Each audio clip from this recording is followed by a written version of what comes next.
E aí, pessoal, tudo bom? Tô de volta, hein? Já é a segunda vez que eu apareço aqui hoje, hein?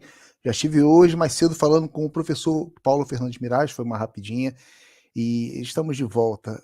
Por que eu falei do Paulo? Porque esse trabalho do Não Te Digo Nada tem também aqui a ajuda, a contribuição, né, do Paulo nesse projeto. E então o Paulo com certeza vai voltar com a gente para tratar de outros assuntos.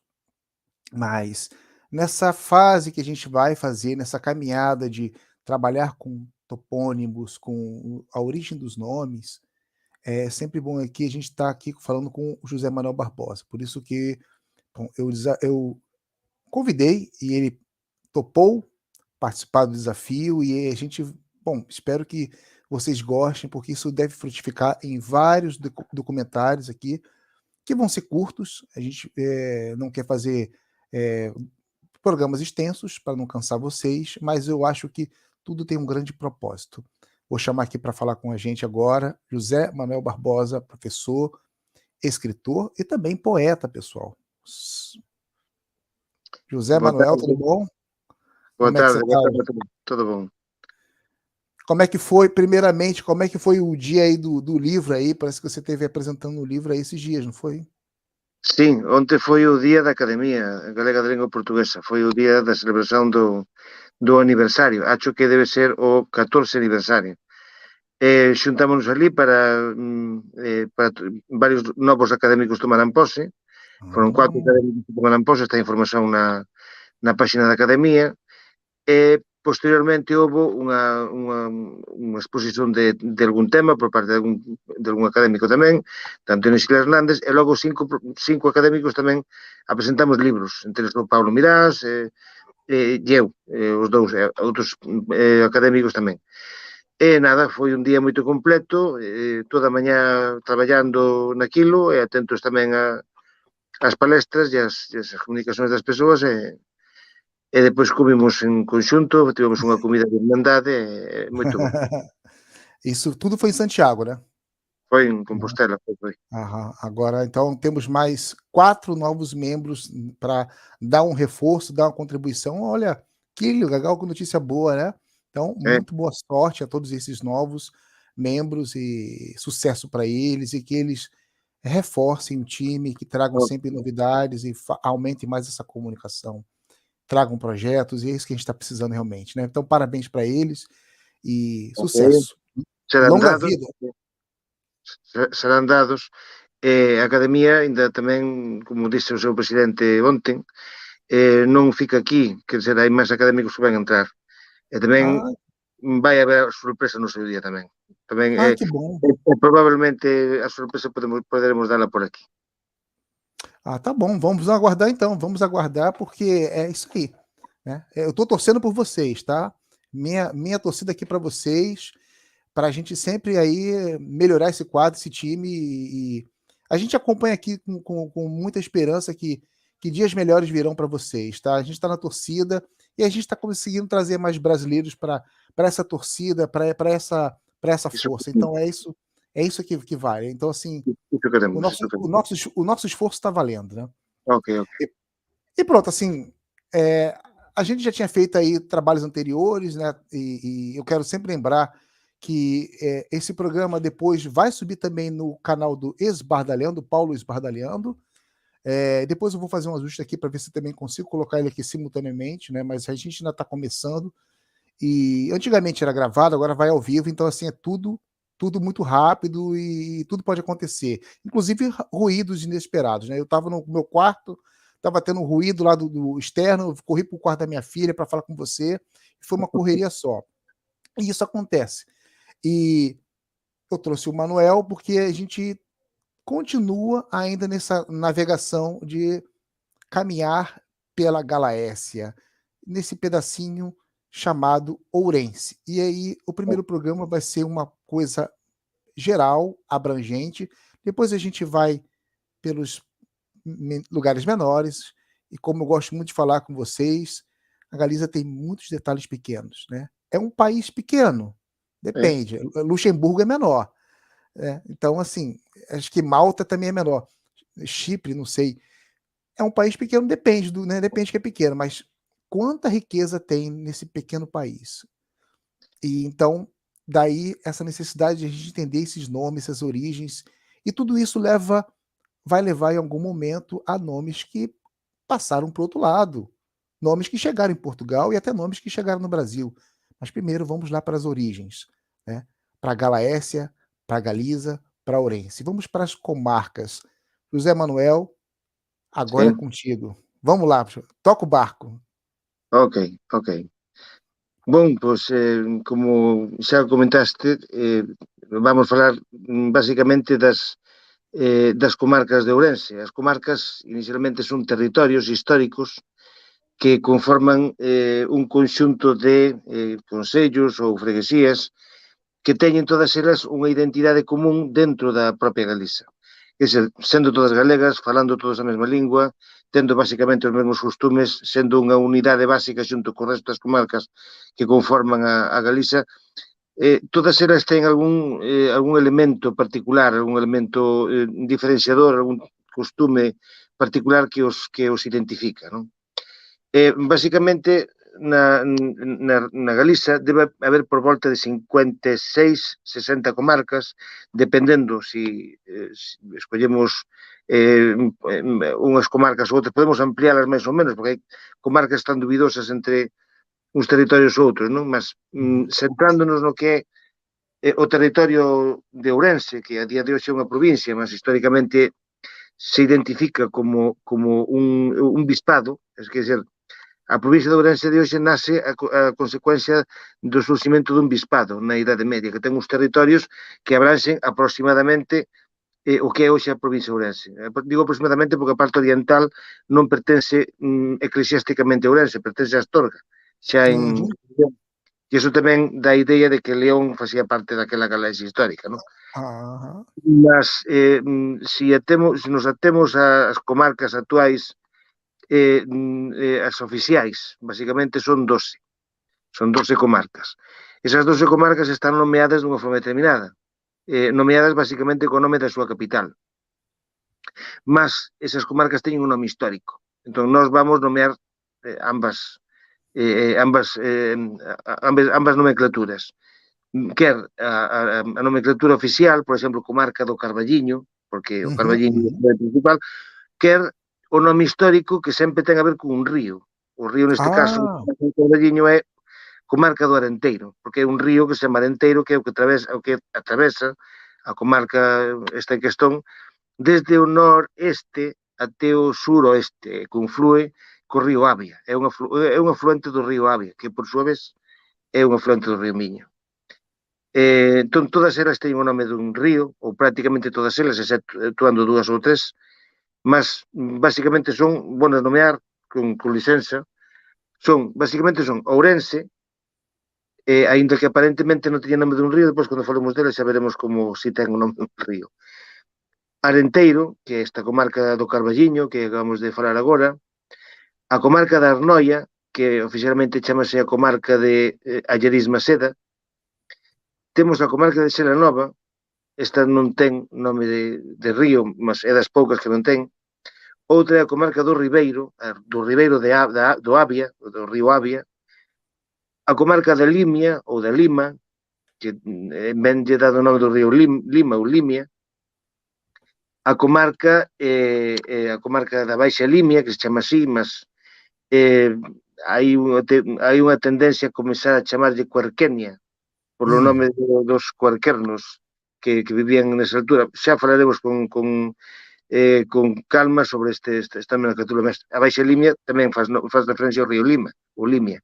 Temos a terra de Tribes, que está no norte da Galiza, está fronteiriza con Lugo, coa provincia de Lugo, mas tamén pasa por ali o río Sil. A terra de Caldelas, que fala de aguas quentes, a terra de Valdeorras é unha terra onde pasa tamén o río Sil. Logo temos a comarca de Verín, que é a comarca do río Támega, históricamente chamada comarca do Támega, e finalmente temos a comarca do Bol. Entón, son 12 comarcas, cada unha delas ten unha historia lingüística, non? A respecto da nomenclatura que ten. Non sei se queres que comecemos a falar, se hai preguntas, Cristian, non sei se é mellor como quixeres. A gente pode começar. É como a gente vai fazer uma tomada geral, né? Ok, Então a comenzamos gente não então. vai entrar. Vamos assim. Só antes da gente começar, para quem está de fora entender, administrativamente, a comarca na Galiza é o que no Portugal chamam de distrito? Non, exactamente. Vamos ver. A comarca na Galiza correspóndese quase co Concello en Portugal.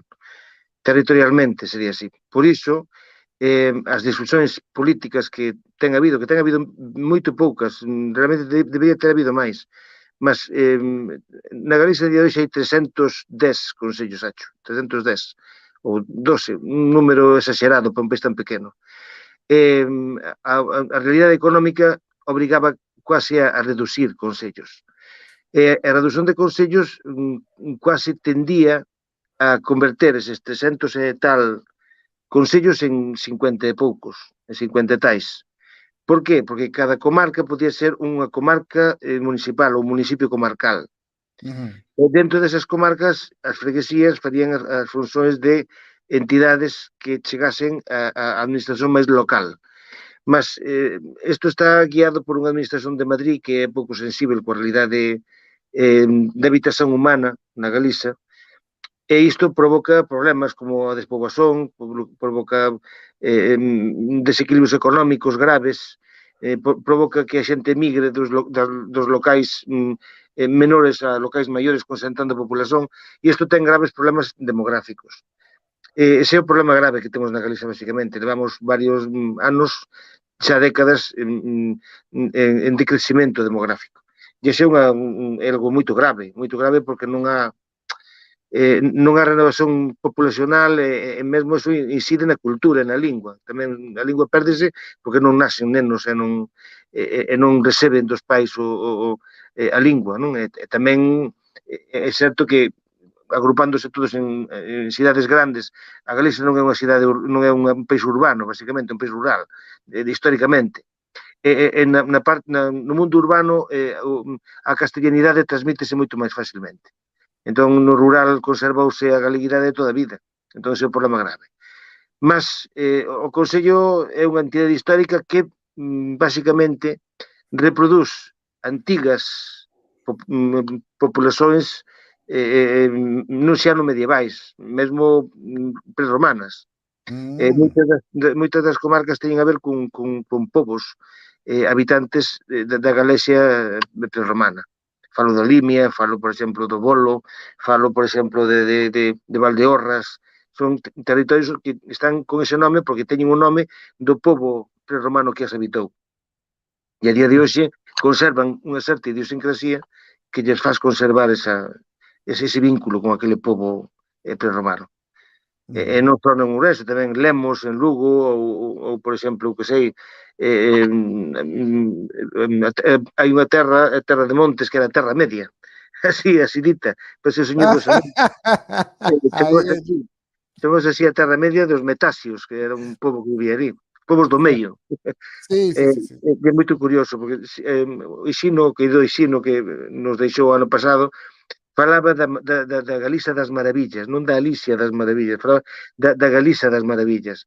E a Galiza das Maravillas falaba así porque ele tiña unha idea da Galiza que na que a mitoloxía europea, ou que a lenda, ou que o conto, se transformaba en realidade. Aquí hai Terra Media, aquí hai as lendas irlandesas reprodúcense aquí facilmente. Aquí hai unha espada clavada nunha pedra achada en Tribes que nos lembra a espada do Rei Artur, que será hai moitas cousas que nos fan imaginar cousas que ninguén se imaginaría se aquí non as houbese. Entón, ele dicía ben, é a Galiza das Maravillas. E bon, se queres, comezamos a falar das comarcas en concreto, da toponimia. Vamos lá. Vamos ver. Vamos comezar pola comarca máis habitada, que é a comarca da capital, da cidade de Ourense, que aquí lle dá nome a provincia. Temos o topónimo Ourense, basicamente é un topónimo bastante estudado, mas non por estudado é moito, temos a certeza de que Ourense derive do que habitualmente se coñece, como que nos transmiten, non? Quer dizer, habitualmente falase de que Ourense deriva dunha forma latina que é aquae auriensis, non? Aguas que tracen ouro. Había achados auríferos na Galaxia, e sobre todo na parte Astur. E sábese que nun bairro dos exteriores da cidade de Ourense chamado Oira, de aí ven Aurea, Aurea ou Aurea, pois había un castro no que se traballaba a extracción de ouro.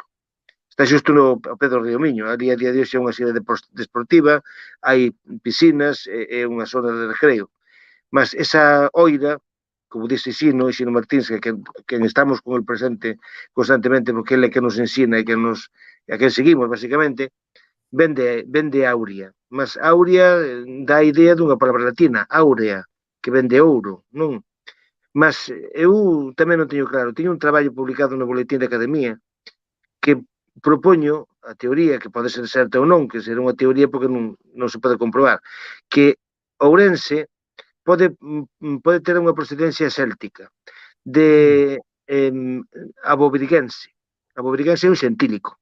É un xentílico de abóbriga. Abóbriga, de abóbriga, moi fácil que deriven a óbriga, de óbriga a óbriga, a órea, e de áurea, oira. E de oira, que era o lugar que era abóbriga, que significa lugar ao pé do río, Avon, en céltico río, Viga e Castro, pois esa abóbriga tiña unhas dependencias, uns lugares, uns territorios, un dos quais era as Burgas, e nas Burgas era donde nasceu a cidade romana. Ali foi onde nasceu a actual cidade de Ourense, sendo Oira unha zona periférica, non é o centro da vila, da cidade, perdón. Entón, sendo unha dependencia de Aurea, era auriense, non? Era auriense o xentílico, é de Aurea. Auriense significa de Aurea. E foi ali onde nasceu a cidade e de Auriense da Ourense. Entón, basicamente, Ourense é o xentílico de Aurea, que significa, ven de abóbriga, que significa a cidade que está ao pé do río. Vemos aí na imaxe, as Burgas, xusto aí hai xacimentos romanos. Se alguén se aproximar a cidade de Ourense, aí detrás das Burgas, desas aguas quentes que hai por aí, aguas mineromedicinais, hai unha piscina onde ainda a xente vai tomar baños de agua quente, como tomaban os romanos, e mesmo detrás hai os restos da piscina romana. Ya hai un centro de interpretación onde hai aras romanas achadas nese local, e mesmo a direita vedes un muro, nese muro hai un colexio de freiras, de monxas a día de hoxe, que tamén debaixo dele existían certas construxoes que foron escavadas algunhas, outras non, para non entorpecer o edificio do colexio, mas aí hai xasigos arqueolóxicos moito interesantes, e foi aí onde nasceu a cidade romana. A poucos metros, moi poquinhos metros, está o que chamamos a Praza do Consello, e na Praza do Consello, onde está a Cámara Municipal, ali, algúns comentan que ali estaba o acampamento romano. Depois do acampamento romano foi o lugar onde estaba a sé do goberno da cidade, en época romana, o pretorio. E posteriormente o que hoxe é o museo, que leva fechado máis de 20 anos, e denuncio aquí esa realidade, pois onde está hoxe o museo, posteriormente foi, depois do pretorio romano, foi Palacio Real Suevo. Ese Palacio Real Suevo, aí viveu Carriarico, e aí foi onde se levou a cabo a segunda conversión. Depois de ser o Palacio de Carriarico foi o Palacio Provincial, e durou de Palacio Provincial toda a Idade Media até o século XX. O século XX foi convertido en museo. Ben, esa é basicamente a idea de Ourense, non? É o nome da cidade e a comarca chamase a Focha de Ourense. Por que Focha de Ourense? Chamase Focha de Ourense porque donde está a cidade é unha focha, é unha fochanca, entre montes, está rodeada de montes por todos os lados, é un val onde hai un microclima máis quente que no redor. É curioso que Ourense é a cidade máis cálida de toda Galiza. No verão, agora co cambio climático, neste verão pasado chegamos aos 44 graus, algo terrível. Eu lembro-me de neno, cando era épocas de máximo calor, podemos chegar a 30 e tal graus, 38, 35 graus, mas nunca chegamos a 40. Chegamos a 40 agora con mudanza climática. Mas eso é así porque Ourense vive nun puso, que está por onde pasa o río Miño, non corre prácticamente o vento por ningún lado, porque está todo rodeado de montañas, é unha zona acollida, é unha zona recollida tamén, e supoño que a habitación ali sería en tempos históricos máis fríos, unha zona pois, acolledora, porque sería ao ser máis quente, pois podría acoller a populación de outra maneira. É unha zona poboada desde o Paleolítico, e restos paleolíticos mesmo na ribera do río Miño.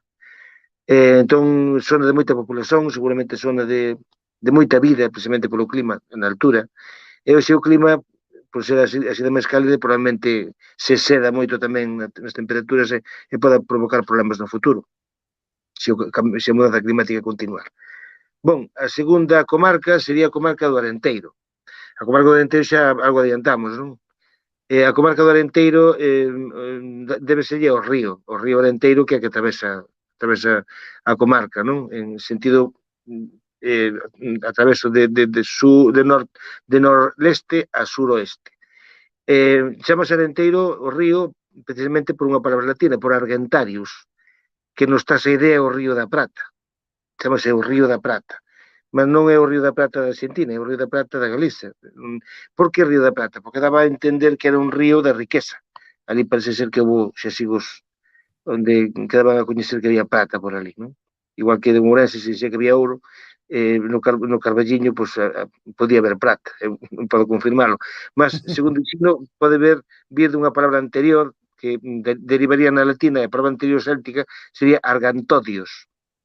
Curioso que había un rei tarteso que era Argantonios, o rei da prata, o rei que tiña prata. Argantodios, con D, era o lugar da prata, a comarca da prata. A cidade principal é o Carballiño, e o Carballiño chamase así precisamente porque até hai pouco tempo, até o século XX, prácticamente, había un carballo que estaba xusto na entrada da cidade. Que significaba aquel carballo tan representativo para a vila?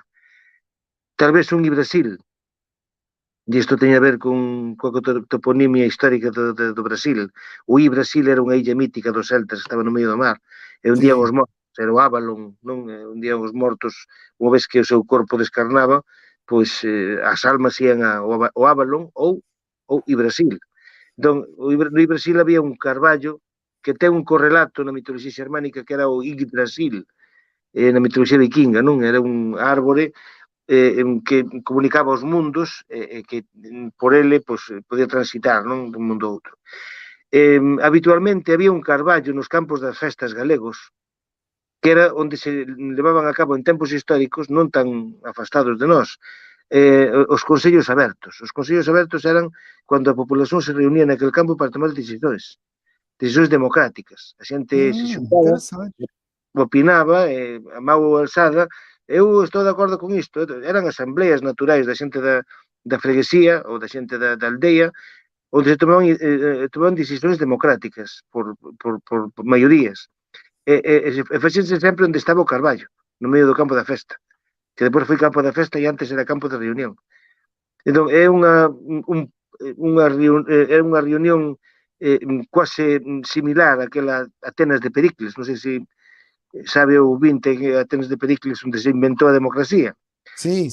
Nós dicemos que a democracia se inventou en Grecia porque está escrito, mas hai cousas que non están escritas. Nós temos unha tradición nos povos do noroeste da Península Ibérica e outros povos da Europa, non só na Galicia. Os povos indoeuropeos en geral teñen unha tradición de democracia popular de localidades menores. Reuníanse nos lugares sagrados ou referenciais onde se decidían os destinos políticos da aldea, da tribu, ou do que sexa, ou do país, do que fose.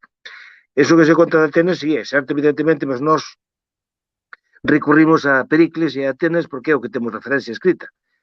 Mas as referencias non escritas están en cualquier lugar de Europa, entre eles na Galicia tamén, que é onde se reunía a xente para tomar ese tipo de decisións democráticas. Ou sempre ao lado dun carballo, curiosamente. Bon, pode ser. É algo que deixo aí porque hai moita cosa que estudar, mas é unha intuición que se ten que pode ser. Sí, claro. En fin. Logo, outra comarca é a comarca que oficialmente se chama Comarca de Allariz Maseda, que o nome histórico da comarca é a comarca do Arnoia, porque é o río Arnoia quen atravesa tamén. Arnoia falamos dela en outro programa, penso. Sí. Unha das etimoloxías que temos fora que viña de Arn, que significa río, agua fluente, fluido, etc. O Exino fala de Arnodia. Arnodia significa a deusa de albo fundo, segundo di ele. Quen era a deusa de albo fundo? A deusa branca, que talvez algunhas persoas lles soe algo, non? A deusa branca era a deusa Mai. A deusa Mai, a deusa que cría a humanidade. É unha versión da Anu, non? Entón, a Arnodia, o río da deusa branca, que era para os celtas o río que estaba onde estaba a deusa branca, a deusa Mai.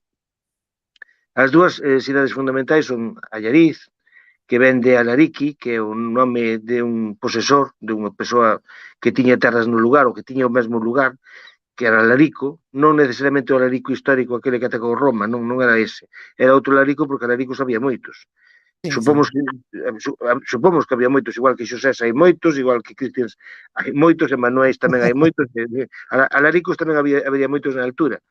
E ese Alarique é un xenitivo, que dice de Alarico, que dice as terras de Alarico. E logo a outra cidade referencial é Maseda. Maseda faz referencia ás masás. Ven dunha forma latina matianeta, que significa pomar, ou lugar onde há maseiras. Mas tamén nos dá a idea de que tamén pode haber un Avalon aí. Avalon era a illa das masás, o lugar das masás.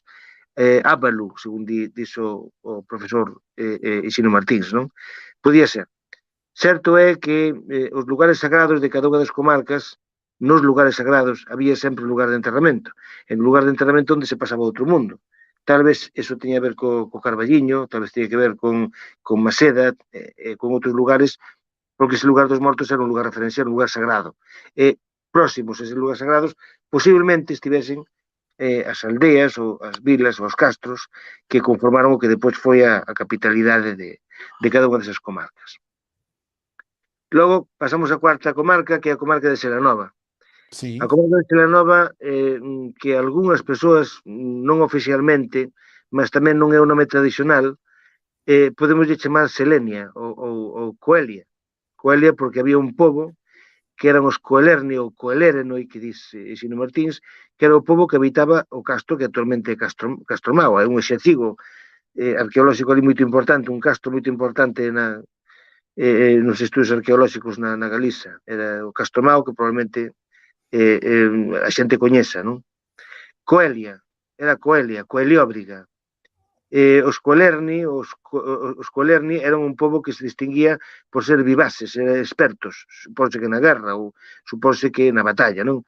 Entón, Coelióbriga era o castro dos vivaces, o castro dos expertos, non? E no século II, xa moito entrado o Imperio Romano, fese unha tessera hospitalis, que é un pacto entre Roma e os Coelerni, ou Coelérenoi.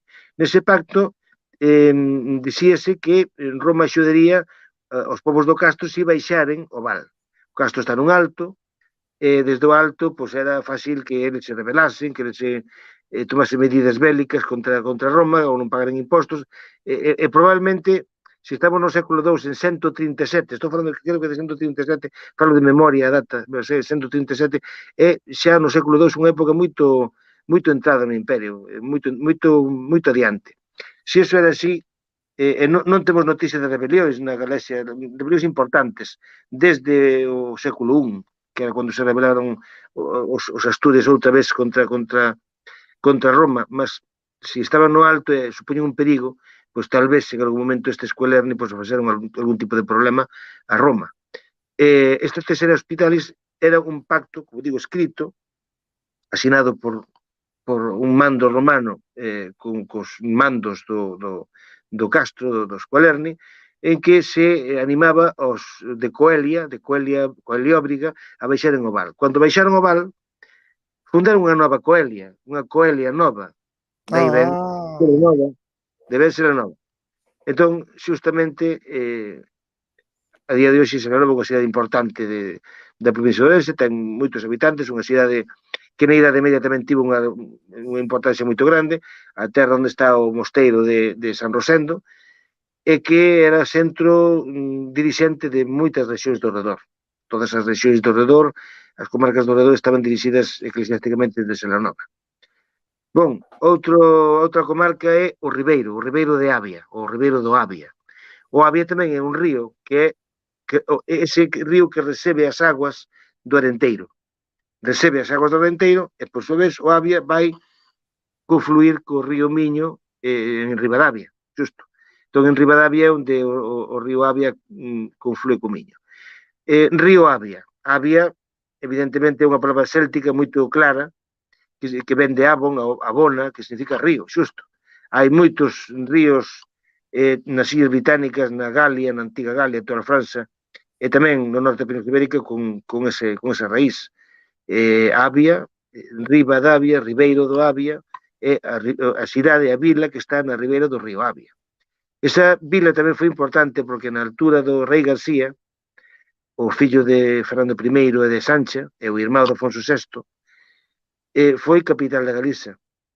Desde esa cidade de Ribadavia, que tiña unha populación xudaica moito importante, foi esa unha das razóns pola que seguramente ali era máis fácil exercer a capitalidade porque había máis movimento económico. Todo o mundo sabe que na Idade Media o pobo hebreu era un pobo que manexaba economía, pues eran banqueiros e eran prestamistas que axudaban moito nas economías dos reinos. Entón, ali era moito fácil reinar desde ali porque tiñan ali con eles unha comunidade hebraica moito importante, moito poderosa e tamén moito efectiva e moito eficaz a hora de axudar económicamente ao reino. A outra comarca, sexta, é a comarca da Limia, na que estou eu agora. Sim. A Limia é unha rexión na que está atravesada, non atravesada, nace aquí o río Limia. Limia ou Lima. Ese río Lima ten varias posibles etimoloxías. Segundo dice Xino, na palabra lei está o sufixo de fluir, e máis o substantivo, un substantivo posterior que indica unha divindade, non? Podía ser a deusa do río, a deusa do fluxo do río que flúe, non? Mas tamén hai outra posible etimoloxía que dá Xino, que pode ser a deusa do olvido. Curiosamente era aí onde os romanos situaban o Oblivion, o río do esquecimento, que era que se pasaban o río, pois os romanos esquecían toda a súa vida e todo eso. Era un río que na mitoloxía en greco-latina representaba a pasaxe ao alén. Quen pasase o río Limia pasaba o mundo dos mortos. Entón os romanos cando chegaron aquí apañaron medo, mas non pasaron por aquí por Xinso. Aquí en Xinso hai unha festa todos os veraos que é a festa do esquecimento. Unha representación de xente vestida de romanos que pasan o río Lima, a historia de Décimo Xunio Bruto, que foi un dos primeiros romanos que chegou aquí a Galaxia, e ese episodio na que atravesou o río Lima cun estandarte, pasou chantou o estandarte no chao e teve que nomear os seus soldados un por un polo seu nome para que os soldados visen que non se esquecía nada. Entón foi a partir de cando pasaron do Lima para arriba e continuaron a conquista, polo menos até o río Miño, non? Sí. Mas non é exacto que pasara polo Xinso. Eso pasou en Ponte de Lima, ou en Ponte de Barca ou Ponte de Lima, por esa zona, onde o río pode ser máis fácil de pasar. Hoxe, a día de hoxe, pasaría moito facilmente porque xe non hai río. Hoxe a seca que temos por aquí faz que o río non se visualice, estexa o terreno seco. Se alguén se chega por Xinso en algún momento e quer ver o Limia, pois non se vai esquecer de nada, porque non hai río. Xinso é a cidade principal, xa digo, Xinso, segundo Xino, ven de Genesion Limas, ou Limacoi, non? Que significa o río do nascimento o nascimento do Limia. Genesion, de Genes, orixen, é o río onde surxe, onde se xenera o río Lima, de ben Xinso, non? E tamén, posteriormente, dá un nome, Xenxo, Xinés, Xés, ou tamén Xens, hai varias variantes, en castellano Genesio, un nome bastante, non é moito común, pero sí é un nome que existe, non?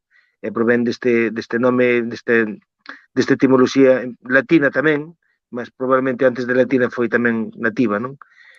En fin, é unha comarca chaira, unha comarca onde antes había unha lagoa, mas nos anos 60 o franquismo encheu a lagoa de sábrego, de Ah, terra, para facer da lagoa un lugar chairo onde plantar patacas. Batatas. Nós chamamos de patacas as batatas. O que en portugués, de Portugal se di batatas, probablemente tamén en Brasil, mas nós chamamos de patacas, como sinónimo de riqueza tamén. Patacas tamén é do diñeiro, non? Era sim. fonte de riqueza as patacas, nós chamamos de patacas así. Bon, pois a día de hoxe é unha comarca rica dun punto de vista agrícola, porque aquí hai unha agricultura moi próspera, aquí hai moita pataca, moita batata, hai cereais, moitos cereais, e como é un terreno chairo, é un terreno fértil, pois dase moito ben a agricultura. Esa imaxe que estamos aí, esos son campos de cultivo, que máis ou menos están ocupando zonas que antigamente ocupaban a lagoa. A lagoa era a lagoa máis grande da Península Ibérica. Meu Deus. Nos anos 60 cometeuse un crime grandísimo que non compensa o que dá hoxe, non? Do meu punto de vista. É un crime inmenso porque foi un desastre ecolóxico terrible. Todo o ecosistema, todos os ecosistemas que había na Limia estragáronse, desapareceron. As aves que viñan do norte de Europa, comunicaban o norte de Europa con o norte de África, xa non tiñan a referencia da Limia.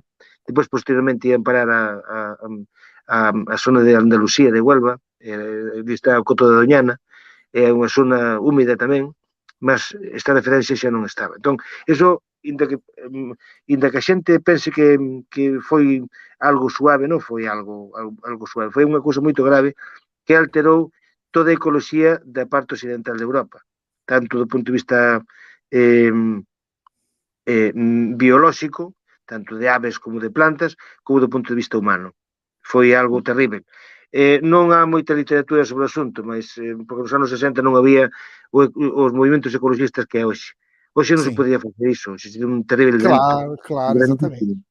grandísimo, grandísimo, mas naquela altura, os anos 60, época de Franco, non había reivindicación dos direitos de hoxe, non había movimentos políticos que hai hoxe. Se chega a velos, pois non se podría facer isto. Mas xa digo que era a lagoa máis grande da Península Ibérica. É terrible, terrible o que aconteceu. E aí nesa lagoa era onde nacía o río Lima, o río Meu Limia, que Deus do céu. de cualquier Como é que maneira a fonte continua existindo e o río continua nascendo en algún lugar e continua fluindo para desembocar en Viana do Castelo. A fosa está en Viana do Castelo, en Portugal. E continuamos. Depois temos unha comarca, que depois se queremos podemos ver nun mapa, que é próxima a Limia, ou a Lima, que é a Baixa Limia, ou Baixa Lima. Nós chamamos de Baixa Lima porque normalmente o curso baixo dun río é onde o río ten a súa foz, onde desemboca no mar. Mas, curiosamente, isto de Baixa Limia é moito curioso porque o río desemboca en Portugal, que desemboca no Xerés, non desemboca no mar. É curioso, porque é o único caso no mundo que o río desemboca nun outro país en terra, non desemboca no mar. Esta ironía, estou falando irónicamente, porque o río continúa. Realmente a Baixa Lima ten que ser en Viana do Castelo, non na Baixa Lima. Pois o nome da comarca é un nome moderno, un nome que non é xusto, non é correcto. Entón, por esa razón, hai moita xente, desde hai algúns anos, mesmo xente que non é galeguista, quer dizer, esta proposta foi unha proposta no Concello de Bande, hai uns cuantos anos, que é unha boa idea, penso eu, independentemente de que fose quen parise a idea, de chamarlle Cuarquernia. Cuarquernia, por qué? Porque o pobo que vivía nesta región eran os Cuarquernoi, que eran os dos capacetes ornados con penachos pretos. Esa é a etimoloxía que Xino nos dá de Cuarquernoi, ou Cuarquernos.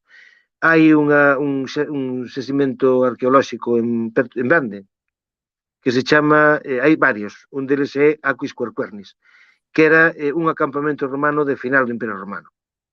Entendemos que era romano porque estamos no Imperio Romano, mas quen ían ali, seguramente os soldados que ían ali probablemente eran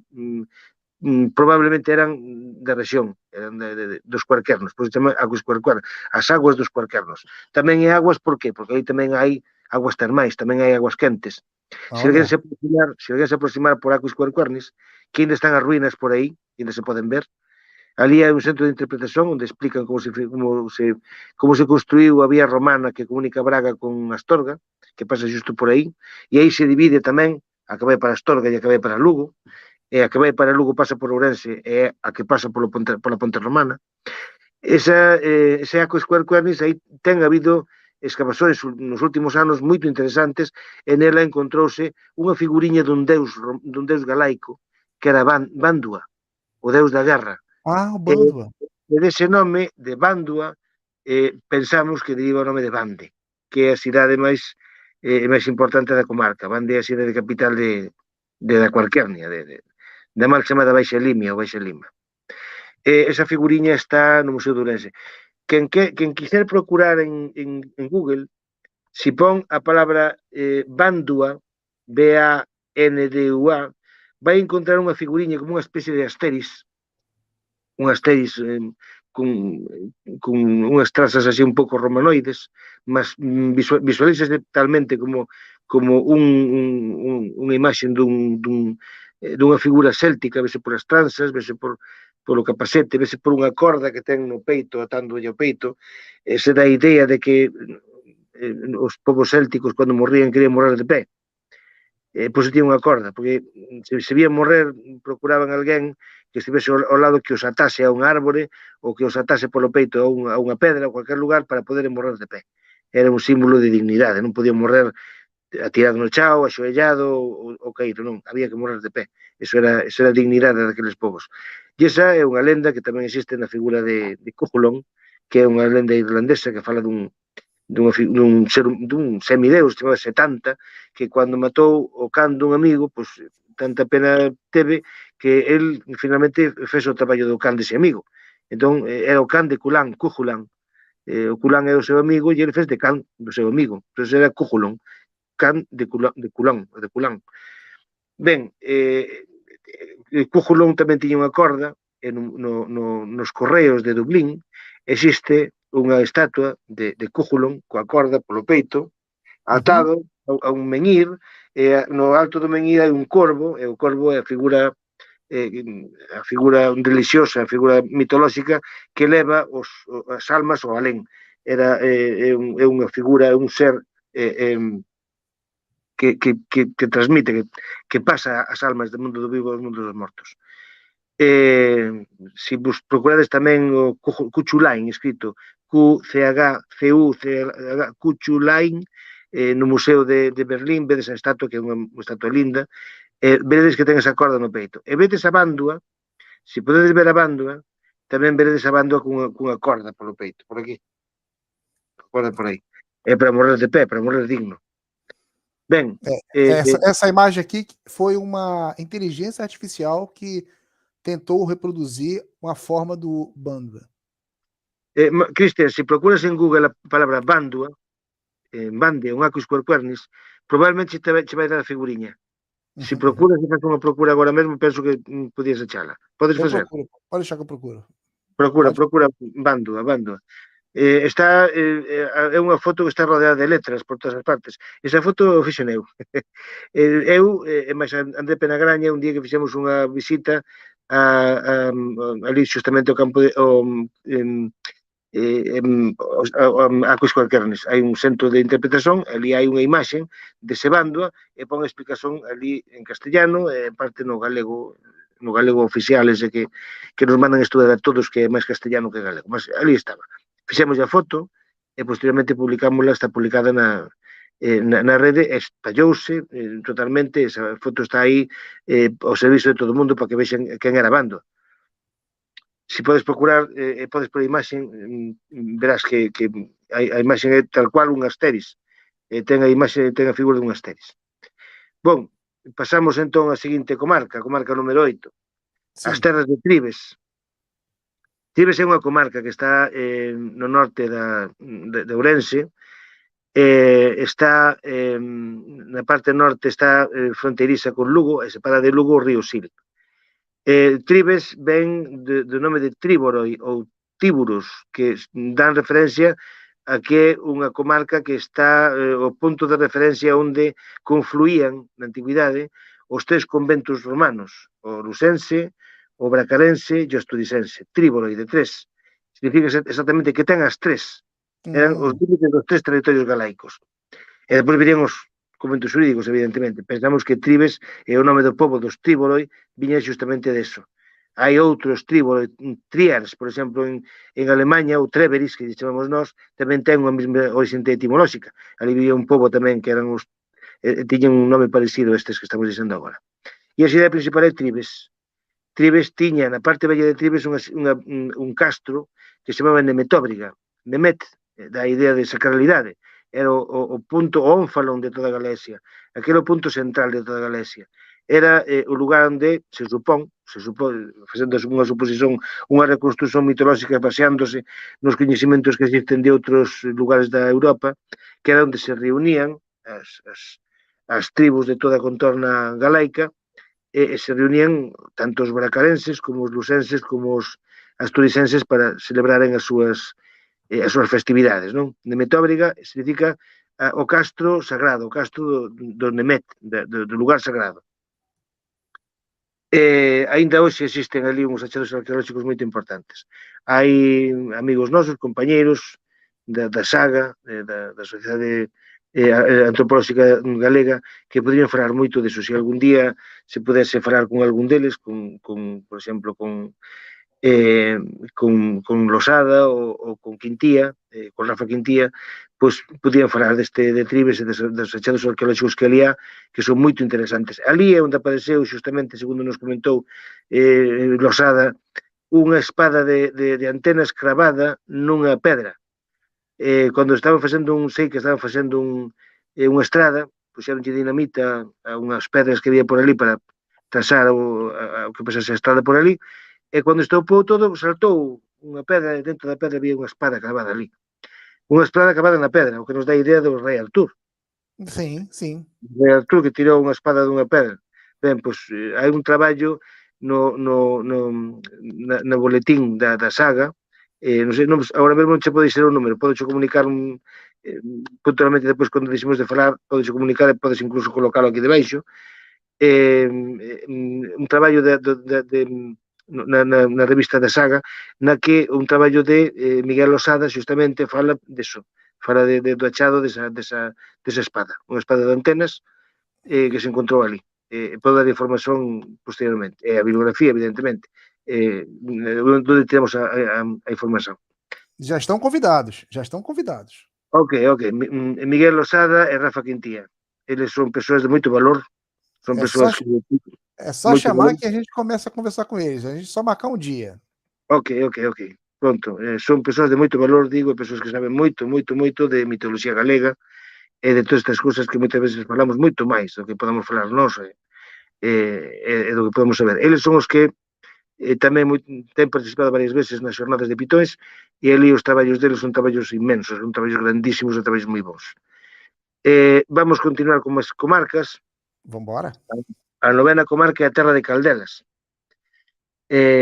Caldelas é unha palabra latina, ben se ve, calidaria, ben de cálidos, de aguas quentes, aguas termais, fontes medicinais. Entón, esas fontes medicinais estaban no Castro Calidarium, que era o castro onde estaban as fontes termais. Tal vez Pedras Formosas, que era o lugar onde se ritualizaban as pasaxes de idade, as pasaxes dun estado de adolescencia a ser adulto, de ser un laico a ser un sacerdote. Deso tamén pode falar Paco Boluda. Paco Boluda pode falar moito ben das Pedras Formosas e para que servían as Pedras Formosas.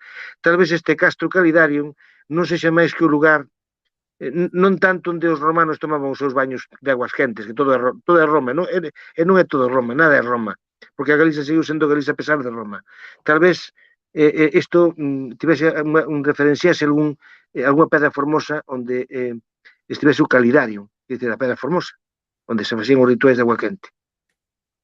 E o lugar, o Castro Caldelas, o Castro é a día de hoxe está convertido nun castelo medieval, que a día de hoxe ainda está ali, ainda se pode ver, podes entrar nel, podes visitar, é o que marca referencial estética da vila.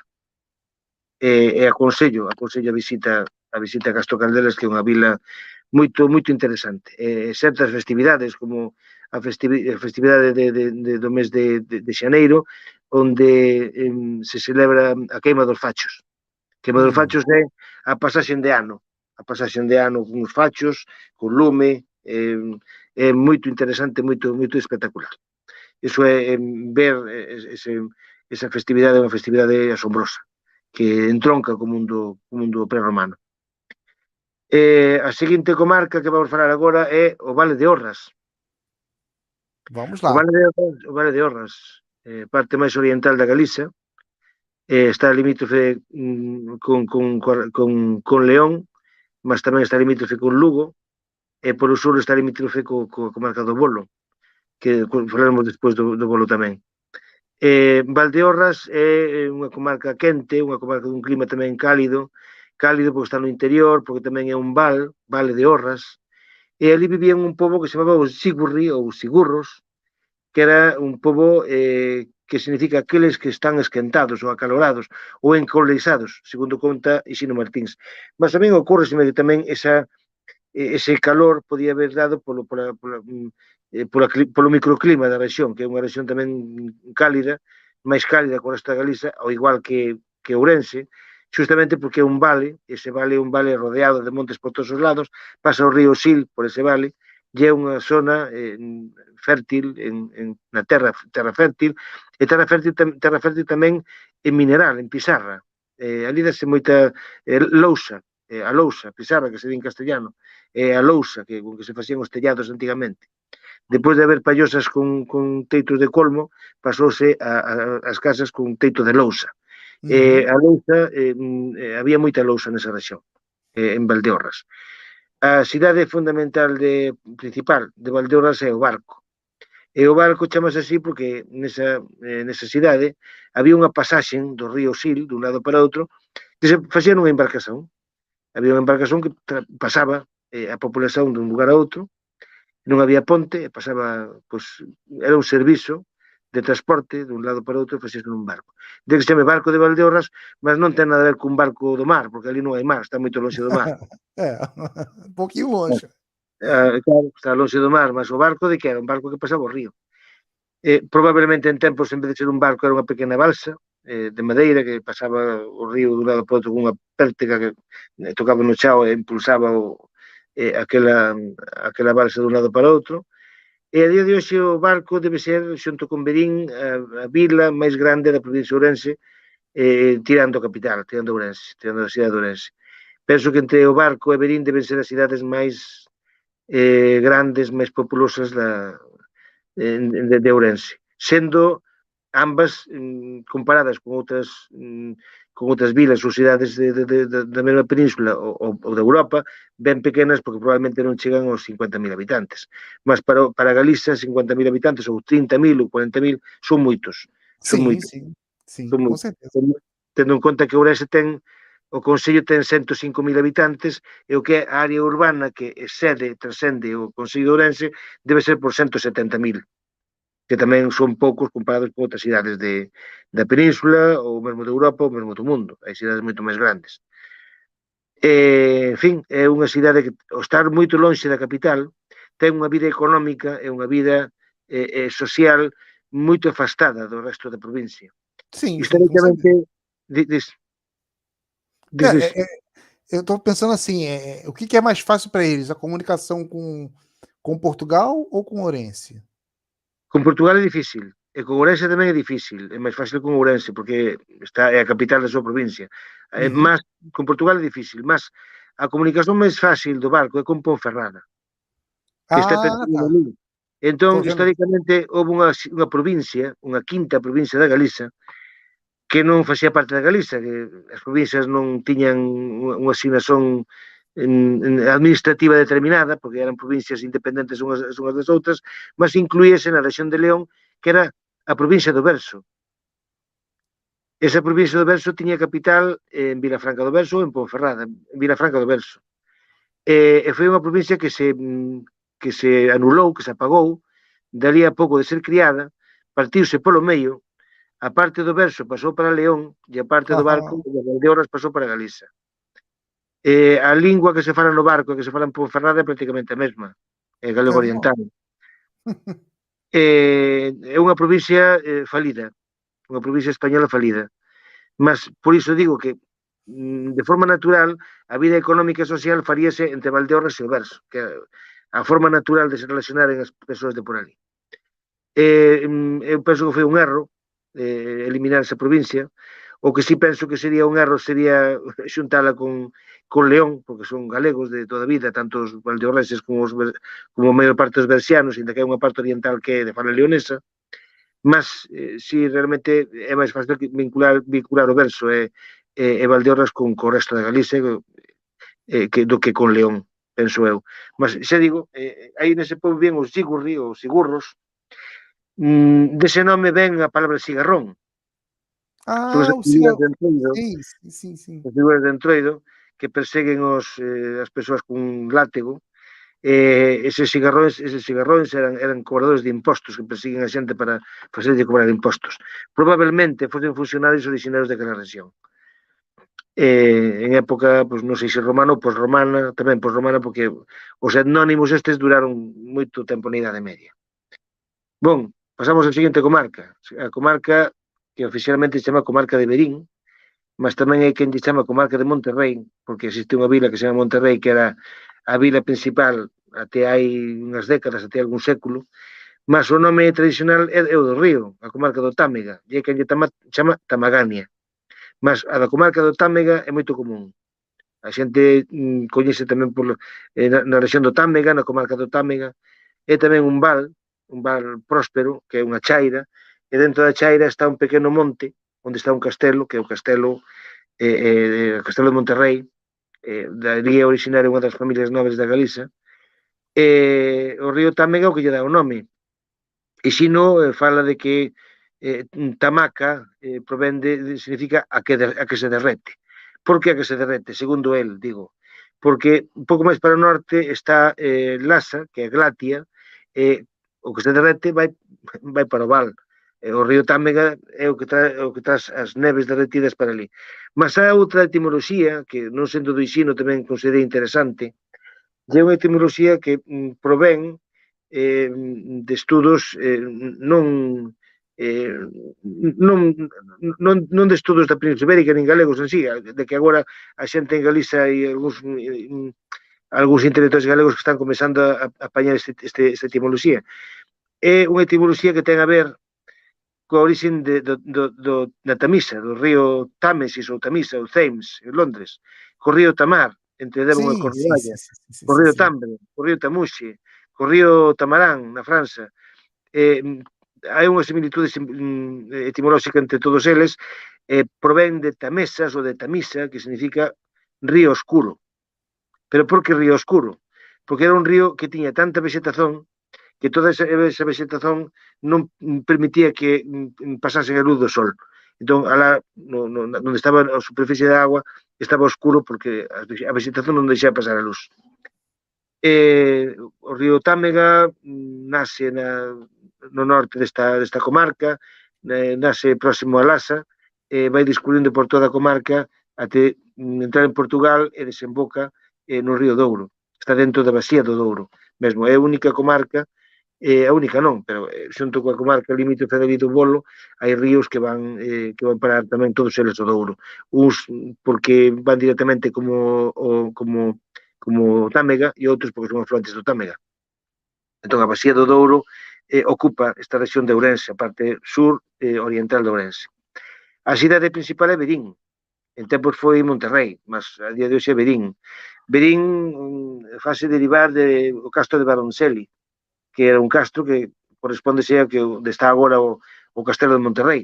Se vedes unha imaxe de Verín, veredes un pequeno outeiro no medio do val, e nese outeiro está o castelo da familia dos Monterrei.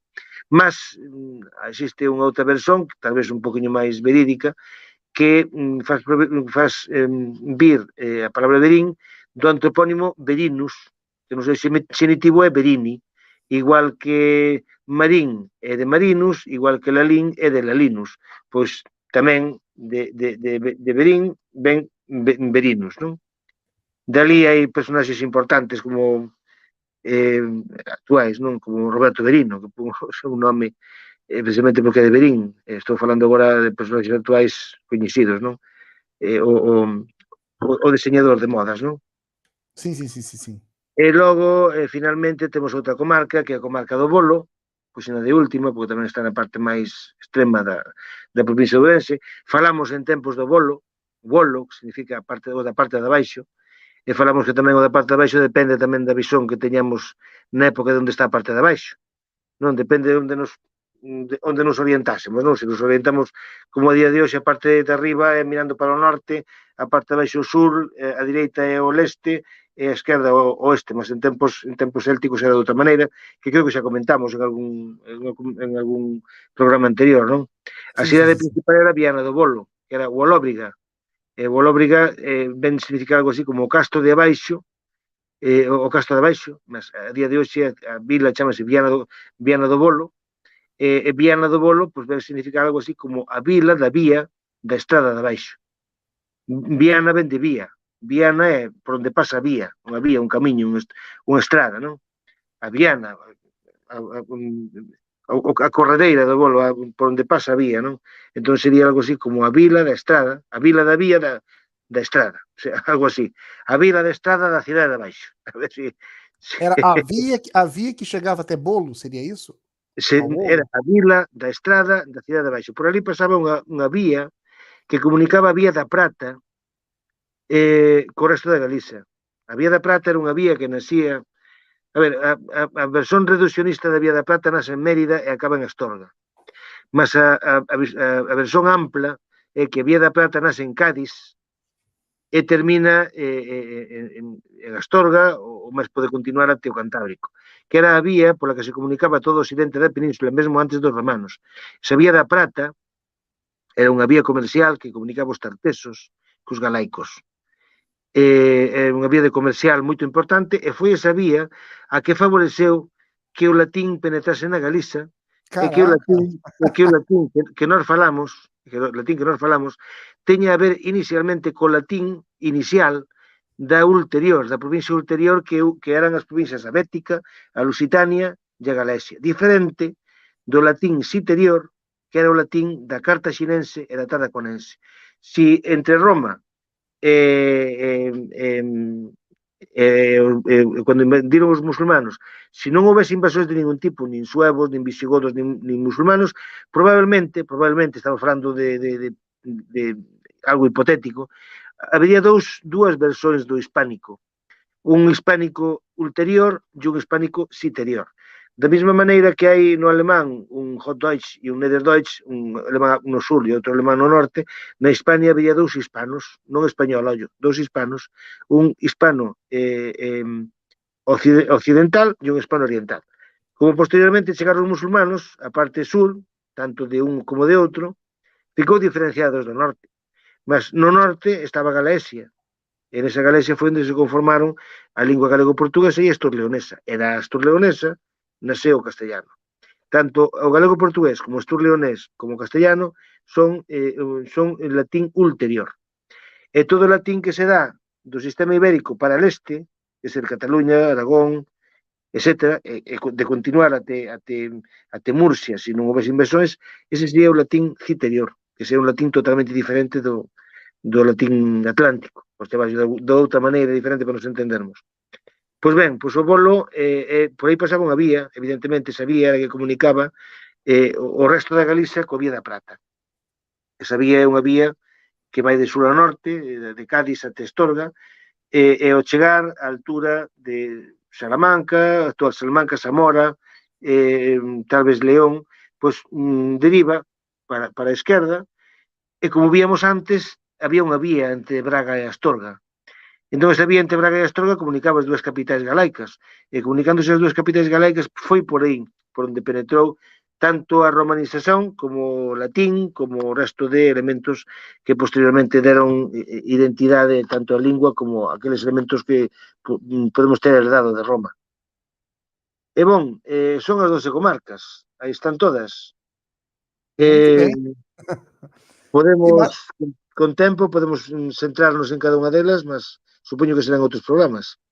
sim, sim, sim, a gente vai por menores agora, eu acho que é bom a gente caminhar dentro dessas respectivas comarcas que a gente falou. Sí, Então, assim, no próximo encontro a gente vai falar um pouco sobre o que tem ali dentro do próprio conjunto do comarca de Ourense. Ok. Vamos detalhar alguma coisinha, um conselho ou outro, que possa ter o interesse nessa toponímia céltica, que eu acho que o que está valendo no programa é justamente isso. Chamando a atenção é justamente esses nomes que esquecemos, né, da origem deles, nomes célticos que foram latinizados, enfim, e até nomes que não tiveram, talvez, essa suposta influência céltica, que já chegaram direto do latim. Então, são duas vertentes.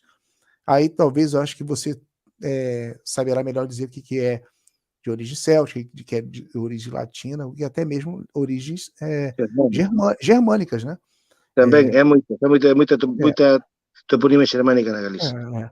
Aí, bom, essa parte do moçárabe ou do árabe eu não sei. Aí, isso aí, se aparecer, aí você conta, né? Mas é bem provável que a gente já sabe que, pronto, não deixou muita marca aí, mas pode ter uma coisa que tenha chegado via Castela. Uhum. Também pode acontecer isso, né? Então, Pode. tudo pode acontecer nos programas seguintes, né? Ok. Então, assim, a ideia foi essa, a gente conseguiu com êxito fazer, no tempo que eu imaginei, pronto, uma explanação de 5 comarcas e às vezes 5 nomes históricos que você acabou dando essa aula, nomes que às vezes têm relação aí uma coisa mais antiga, o nome de um rio, enfim. E vamos caminhar para ver Ok. se a gente daqui a uma semana, eu não sei, eu já estou de férias, tá? A hora que você quiser, a gente Sim. volta a falar sobre Ourense. Fica combinado então Ourense, tá bom Ok, assim? ok. Ok. Podemos comezar pola comarca da capital, a comarca de Ourense. Hai varios concellos aí, todos eles teñen unha toponimia interesante, e podemos falar deles, dos concellos, e se houber algunha outra localidade que non fose capital de concello, que sexa digna tamén de nomear e de referenciar, pois falamos. Muito bem. Então aqui eu vou agradecer também, aproveitar para mandar um abraço para o Paulo Fernandes Mirais, Terra nos Olhos, que mandou aqui uma lembrança. Também tivemos aqui uma chamadinha da Rádio Internacional em português. Obrigado também por acompanhar. E a gente segue aí. Obrigado para aqueles que se inscrevem, que compartilham o nosso conteúdo. Pronto. É isso. A gente fica para uma próxima transmissão e aguardo vocês com certeza. Meu agradecimento a José Manuel Barbosa pela paciência. A hora já está avançando aí na Galaécia, mas é por uma boa causa, José Manuel. Por uma boa causa que Ok, a gente dedica aqui alguns minutos, algumas horinhas para fazer isso, né? ok, É non isso. hai problema. Felicidade a Obrigado todos eu. Obrigado eu. e, e vamos acompanhar também os trabalhos, os lançamentos do livro do José Manuel Barbosa, Academia Galega da Língua Portuguesa e Editora Através. Valeu, pessoal! Valeu. Até o próximo. Tchau, tchau, galera. Até o Um abraço. próximo. Abrazo. Saúde, terra e língua. Terra e lingua.